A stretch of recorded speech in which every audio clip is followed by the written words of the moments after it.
процессе создания этот ролик превратился в нечто большее, чем обычные прохождения, и для этого я прошел игру почти одним и тем же билдом целых 3 раза. Следовательно, в этот раз мы посмотрим, что было добавлено в последнем обновлении, и увидим самый эффективный билд для парных булав. Всем приятного просмотра!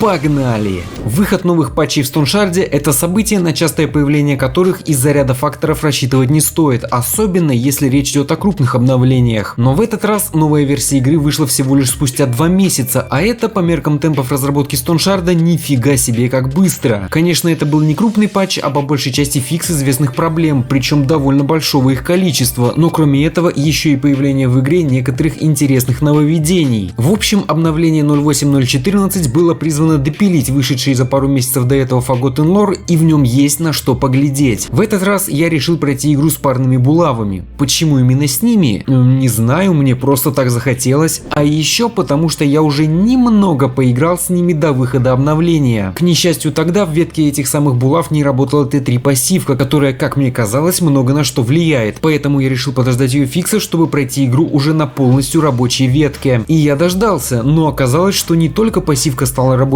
но и произошел фикс передышки, который теперь уже не восстанавливает энергию в космических объемах, а также немного переработали эту пассивку. Итак, что мы делаем с Осбруком и Маншером? Частично скипаем их. Ну а что, смотреть тут особо не на что. Единственные неприятности, что могут встретить нас в Осбруке — прозелитский данж. Там есть довольно сильные враги, в том числе и босс, которых даже не всегда удается ошеломить, но к счастью в этом случае на помощь приходят ловушки. Маншер тоже легкий, там мы и активно ошеломлять начинаем, ну и скиллы нужные у нас уже имеются. Кстати, о прокачке. Так как мы играем парным оружием, наша базовая эффективность рук далеко не самая лучшая, поэтому качаем ловкость, чтобы ее увеличить, а также чтобы в теории потом не словить огромный шанс неудачи. Также, чтобы как можно быстрее иметь больше эффективности рук, я уже к 6-му уровню получил сосредоточенность, а вот дальше качался немного нерационально и неразумно, ведь моей целью было в первую очередь посмотреть, как работает Т3 пассивка булав, да и в принципе я всю ветку хотел вкачать. Кстати, именно в Маншере нас встречают первые нововведения последнего небольшого патча, и это новые враги. На этих космодесантников мы посмотрим позже, так как они встречаются в основном в Т4, а вот новые зомби появляются уже во 2-м поселении этого мира. Многого о них не скажешь, ведь кроме как тупо тыкать в нас своими пушками и восстанавливать почти все хп с большим шансом, они не могут ничего, и в принципе бои с ними можно сравнить с каким-нибудь зомби-кликером на мобилке. Однако же все-таки тыкают они иногда больно, особенно эти 3 джентльменов, к счастью, обитающих только в бринских данжах либо в Т4. Еще одно интересное нововведение в Маншере — квест священника. Он просит нас сгонять в хижину травника, чтобы предложить ему переехать в Маншер, ведь лекаря здесь нет, а навыки священника в этом деле оставляют желать лучшего. Как мы все уже знаем, тот самый травник давно умер, и мы убедимся в этом, когда придем к нему домой. Однако здесь же мы сможем найти старый лечебник, которому наконец-то появилось применение. Относим его священнику, тот благодарит нас за инфу и принесенную книгу в сумме 150 кронами, и если мы придем к нему через некоторое время, то обнаружим, что он уже насобирал трав, да и вообще его ассортимент сильно увеличился. С Маншером в общем-то все, поэтому я еду в Брин и покупаю там пернач. На самом деле сейчас по прошествию 3 прохождений я смотрю на это действие и понимаю, что оно максимально спорное, ведь эти же перначи теперь падают не только со скелетов, но и с этого зомби, тем более уже в склепе мне попался скелет-герой Булавист, с которого упал Моргенштерн, поэтому лучше так не делать, но я тогда всего этого не знал, поэтому и сделал. И вообще можно пройти весь Брин чуть ли не с молотилами, которые падают с любого бомжа в Осбруке, но к этому мы придем немного позже, а в данный момент мы находимся в склепе, где у меня уже возникли некоторые проблемы. Врагов было много, они оказались для меня сильными, герой несколько раз дал по щам. Короче, первая проблема моей прокачки — я даже не качал атлетику. Вообще, поэтому мне не удавалось банально уйти пешком от врагов. Да и я совсем не подумал о том, что с собой можно ловушек побольше взять, например, а не одну только дымовуху, которая оказалась почти бесполезной. Кстати, за все 3 прохождения я заметил, что боссы из квеста «Судьба героя» стали слабее. По крайней мере, теперь они получают либо больше урона, чем раньше, либо им просто хп порезали, вследствие чего они стали убиваться намного легче. Короче, с горем пополам добил этот данж, погнал делать 3-й контракт с людьми, и уже на входе меня встретил первый Т4 моб, охотник на магов. И если что, по идее его здесь быть не должно, это баг. В чем сила антимага? А достаточно всего лишь посмотреть на его скиллы, которых даже больше, чем у меня и статы, чтобы узнать ответ на этот вопрос, поэтому первая же встреча с ним чуть не оказалась для меня летальной. Внутри данжа происходил сущий кошмар, полная жесть, и сквозь боль, кучу загрузок и сохранений мне все же удалось убить босса. А потом я сдох еще несколько раз в попытках зачистить оставшийся данж. И это еще один момент, говорящий о том, что качал и собирал я немного не то, что нужно. Далее были сделаны еще несколько бринских контрактов, я прикупил броню получше и собрался на Т4 прозелитов. И у них все шло довольно стабильно, главное было придерживаться стандартной тактики. Встаем у прохода или в том месте, где позади врагов будет препятствие, чтобы туда их откидывать. Далее делаем пробитие брони, заставляя врагов пошатнуться, после чего натиск, вследствие которого враг скорее всего окажется откинутым и ошеломленным. Кстати, очень хорошо работает против щитовиков, так как неустойчивость обращает получаемый от поднятия щита шанс блока в 0. А вот босс чуть не заставил меня откинуться, но боги рандома воткнули мне второе дыхание, из-за чего я и выжил. Лут, как это обычно бывает, не супер, хотя по деньгам я вышел в плюс на около 5000, не учитывая починку, естественно. Далее получил 12 уровень, вкачал сотрясение и наконец отправился валить тролля. Тактика была проста, даже проще, чем обычно. Закидываюсь медом с кучей зелий и начинаю вламывать ему критами до потери пульса, в чем мне должна помочь вот эта интересная банка. Да, мне пришлось пересмотреть свои принципы о неиспользовании их, так как на булависте убивать боссов не совсем простая задача, особенно мантикору, а тупо кайтить мне уже надоело, поэтому всякая паучья кровь и нестрийский огонь будут очень даже кстати. Моей идеей также было танковать много урона, но я с этим явно просчитался, ведь в моем билде не было кое-чего важного, а именно того, чем я буду защищаться. По идее, это должна быть неуловимость, а не броня, ведь брони у меня было определенно мало, но я ее не качал, поэтому первым же ударом сквозь блок тролль мне дал понять, что я прокачал что-то не то. А насчет сотрясения, да, иногда удается застанить тролля, но это происходит один, может два, ну может 3 раза за бой, и практически ни на что не влияет. В общем, мне пришлось сразу отказаться от танкования всего урона, прибегнуть к старому доброму кайту, и все, тролль был побежден довольно быстро, примерно за 50 ходов. В этот момент я уже окончательно понял, что мне все-таки стоит вкачать неуловимость, как минимум для будущей битвы с Мантикорой, и у меня для этого было впереди целых 3 уровня. Посидев немного в брине, я наконец-то решил проверить, на что способны новые люди из Т4. Перед входом все по-старому, все тот же набор врагов, но внутри, в первой же комнате, меня поджидало уже что-то новенькое, а вот исход этой встречи не представлял из себя ничего нового, всего лишь мою смерть, а потом еще одну и еще одну. В третий раз я смог продвинуться довольно далеко, однако на оставшийся данж у меня уже точно не хватило бы медицины, даже если бы я выжил. Поэтому я принял решение загрузиться, оставить у входа большую ее часть и прийти сюда позже. Короче, новые люди очень сильные, почти у каждого из них есть целый арсенал скиллов, много брони и всяких там сопротивлений. Арбалетчик так и вообще в случае чего достает из кармана огромный щит и начинает им танковать. Получается, теперь в игре есть еще один челлендж, но уже после убийства Мантикоры. Очень жаль, что в нем нет почти никакого смысла, разве что пройти его ради интереса и получить 300 крон с финального сундука. Кстати, недавно на жалобы игроков о том, что лут в сундуках с босс-румов Т4 часто совершенно не стоит потраченных сил и времени, ответили разработчики, сказав при этом, что все нормально, так и должно быть. И на самом деле в этом есть логика, ведь если в удаленных данжах с огромным шансом будут падать крутые предметы, а между прочим сейчас шансы тоже не маленькие, то контракты в Брине, за выполнение которых мы гарантированно получаем больше 1500 крон, возможно уже к 10 уровню окажутся бессмысленными. Что ж, получается, нам ничего больше не остается, кроме разочарования от очередного данжа с 300 монетами в финальном сундуке. Однако уже в настоящее время, а именно 11:35 24 ноября, все сказанное до этого уже несколько дней как не актуально, ведь с выходом недавнего фикса мы теперь гарантированно получаем либо уникальную вещь, либо артефакт, а также лут в финальных сундуках был банально увеличен, несмотря на то, что до этого, по словам разрабов, все и так было нормально. Ну, раз к человекам мне еще рановато, значит надо заняться чем-нибудь другим.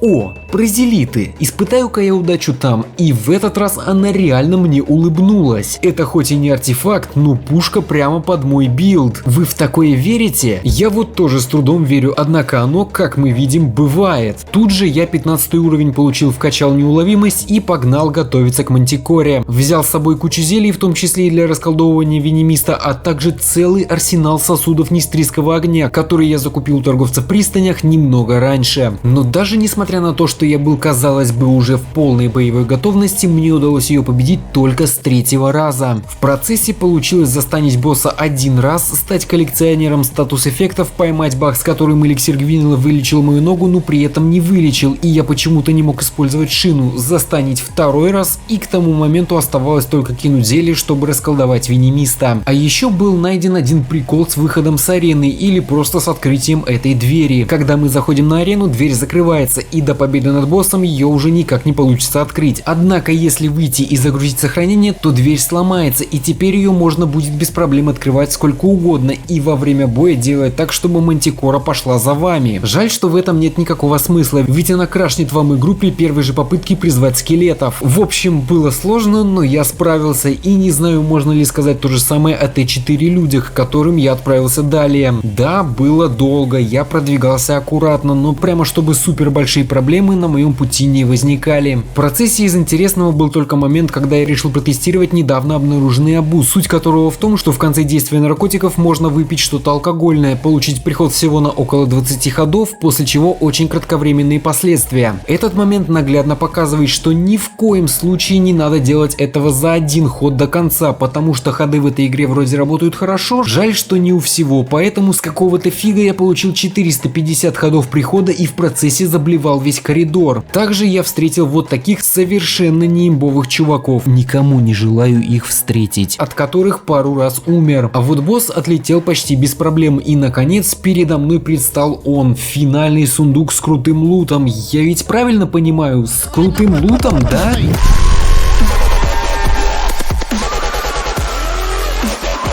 Дальше я решил зачистить весь данж и в процессе встретил Геоманта, который явно был не рад этой встрече и кинул в меня камнем, даже несмотря на то, что я был за стеной.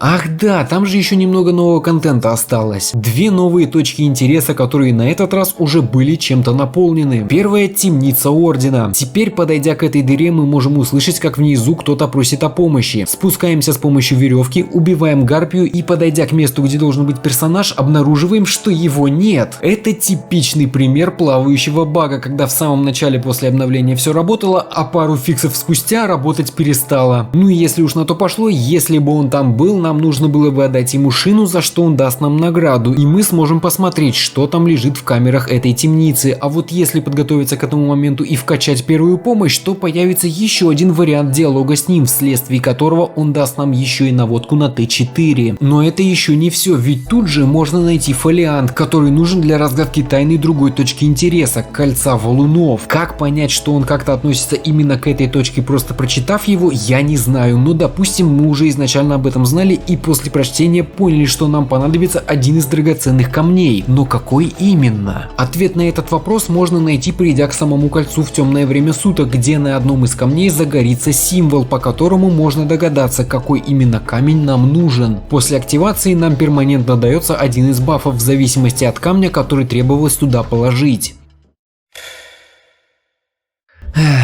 Все эти сохранения на выходе, постоянные загрузки после смертей, за время, проведенное в игре, ко мне начинает приходить осознавание того, что так играть становится уже неинтересно. Я могу сколько угодно наглеть, бездумно совершать критические ошибки, и за это мне ничего не будет, ведь я могу легко откатиться на пару минут назад. Пора это исправить, подумал я уже перед вторым прохождением уже немного другим билдом Dual Bulав. Успехом эта затея, конечно, не увенчалась, потому что я сделал 2 попытки, и обе из них закончились в первом же маншерском данже, и потратив на это в сумме около 4 часов, я решил отложить пермасмерть на потом, чтобы не тратить время. Кстати, о том, почему я вообще решил пройти игру для этого ролика еще раз, а потом еще раз. Я хотел сделать максимально эффективный билд для парных булав, и сделал я это, конечно, не сам и далеко не с первого раза. Все началось еще до патча 0.8.0.14. Мне в голову пришла совершенно безумная идея. Я честно до сих пор сомневаюсь, будет ли она реализована. И это меня подтолкнуло на то, чтобы научиться играть на билдах одноручных булав. Или просто научиться играть, ведь все мои прохождения Стоуншарда до этого можно пересчитать по пальцам одной руки, и поэтому я много чего еще не знал. Что уж там говорить о билдостроении, где я тоже мало что понимал, поэтому первый блин, как обычно, бывает комом, а в моем случае таких блинов было целых 2, и после этих неудачных забегов мы с Зинусоидом и еще несколькими участниками его дискорд сервера немного поразмыслили и пришли к такому выводу, что парные булавы лучше качать, делая упор на ветку парного владения, взяв из булав всего 2-3 скилла. Тогда я сделал еще одну попытку, что-то из этого получилось, но так как я этого не записывал, да и в игре произошли некоторые изменения, надо пройти этим билдом еще раз. Так вот, билд до 6 уровня выглядит абсолютно так же. Берем 2 активки булав и докачиваемся до сосредоточенности. Единственное отличие лично у меня было в самом начале. До меня дошло, что, наверное, самым первым скиллом все-таки лучше взять наступление вместо отражения. До этого я руководствовался тем, что буду блочить притягивание топористов, не получая при этом лишнего урона.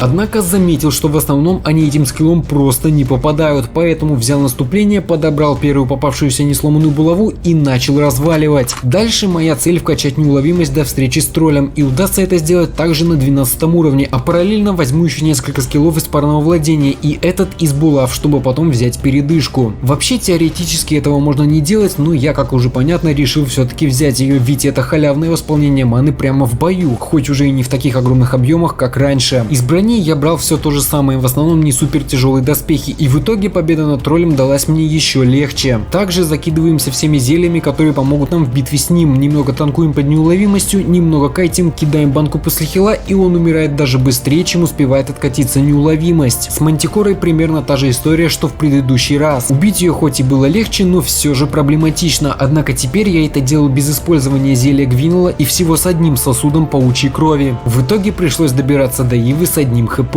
Кстати, так как я не качал ни стойку, ни сотрясение, то про станы боссов можно было сразу забыть. В людской Т4 я, естественно, тоже сгонял, и так как к тому моменту я был уже хорошо прокачан и даже смог позволить себе купить лучшую булаву, именно булаву, которую можно купить, у меня даже не было особых проблем с этим данжем. До того момента, как я встретил нового босса Казначея, от которого умер целых 9 раз. Ну знаете, я чисто в себя поверил и не взял с собой даже ни одной ловушки, и вот вам наглядный пример того, насколько этот босс силен.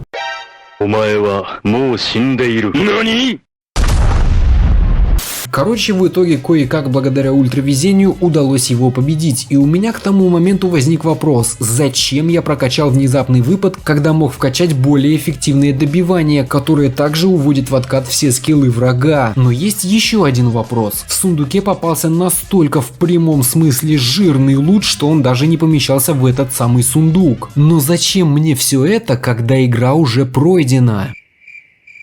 Кстати, зацените эту секретку в Т4 склепе, не каждый день такое увидишь, не правда ли? Вроде как билд показал себя неплохо, однако я вам еще не показал тот момент, где он показал себя плохо. А произошел он, когда я добрался до Брина, полетел чистить данжи, и в них, а именно в склепе, было очень сложно. Я проходил его настолько долго, что у входа скопилась целая куча трупов упырей. Проблема заключалась в том, что скелеты просто не получали ошеломления, а все из-за того, что я в этот раз даже стойку не качал, которая дает немного больше шансов.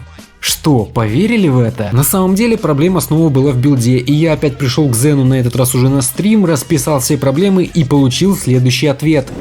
А разве ты не должен ошеломление накидывать критами по 50%? Здесь-то шанс ошеломления всего плюс 5 дается. Тут как бы, не могу сказать, что это много. По идее, твой основной прикол будет заключаться в том, что ты сжигаешь энергию противникам, отбрасываешь их туда-сюда, настакиваешь сосредоточенность, да, стойку у парного оружия, накладываешь дебафы, а потом просто бач-бач-бач. Здесь мало разгон такой ошеломлений. Не знаю. Криты должны были давать ошеломление, по идее. И критов у тебя должно быть немало.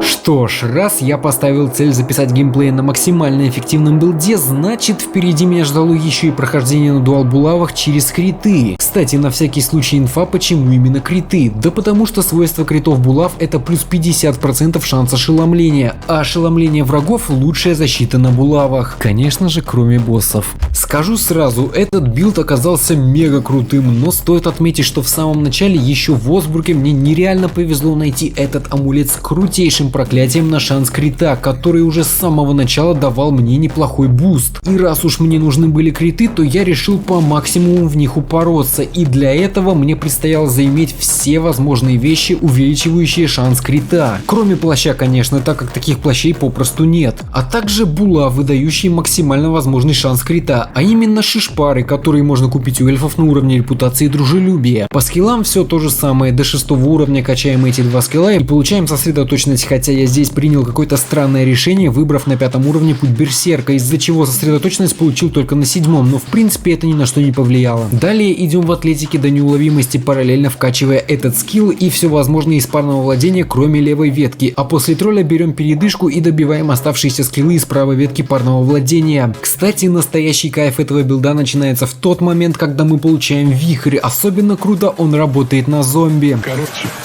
понеслась моча по трупу.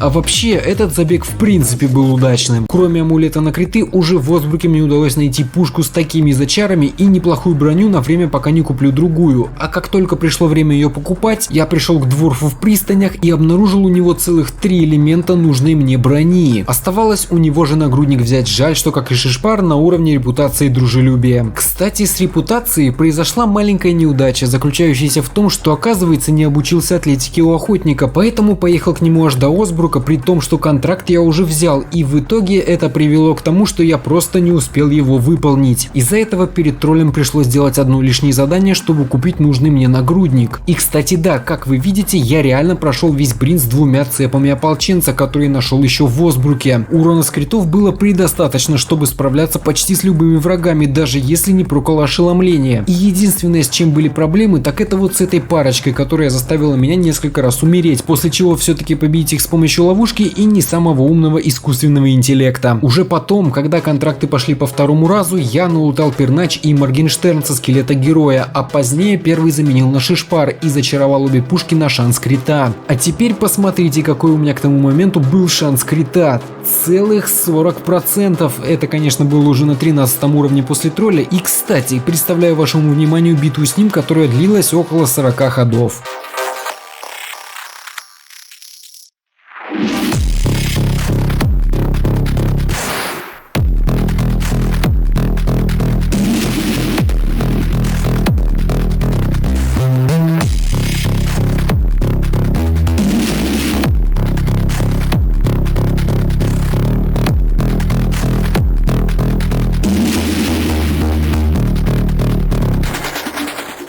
А вот с Мантикорой было уже не все так просто. Я чересчур сильно поверил в мощь этого билда и не учел одну важную вещь – броню, из-за малого количества которой долго танковать удары босса не получалось даже под неуловимостью. Поэтому пришлось кое-как выживать с тем, что имелось, но в принципе этого было достаточно, хоть и не без везения. Действовал я следующим образом. С самого начала кидал токсичную жижу прямо в Мантикору и наносил ей несколько ударов. Далее убивал скелетов до того момента, пока не получу героизм, параллельно ждал отката неуловимости, после чего врубал ее и продолжал наваливать Мантикоре, используя зелье Гвинла и другие помогающие мне выжить. Срабатывало, конечно, не всегда, в зависимости от того, как хорошо летели криты и какой урон я получал от босса, поэтому все, что мне требовалось сделать для большей эффективности убийства Мантикоры, это запастись всякими такими приколами, но я просто забил, все равно же не на пермосмерти играю. В самый сложный данж в игре я, естественно, тоже сбегал, предварительно вкачав добивание, которое отлично контрит почти всех высокоуровневых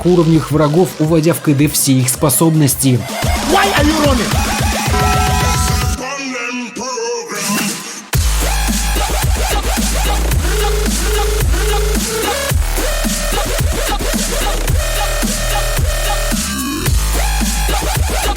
Помните того самого казначея, который несколько раз убил меня в предыдущем прохождении? Смотрите, что с ним стало теперь.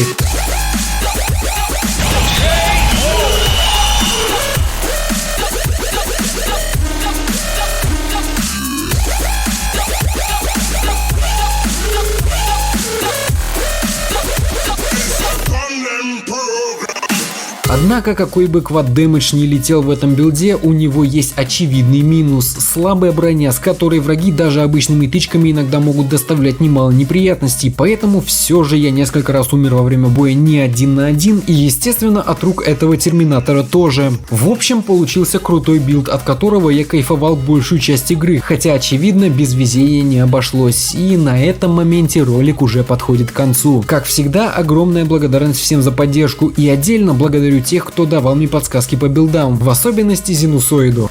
Если вдруг вы до сих пор не знаете, кто такой Зинусоид, то советую перейти на его канал и заценить контент, ссылка будет в описании. Всем спасибо за просмотр, удачного дня и пока!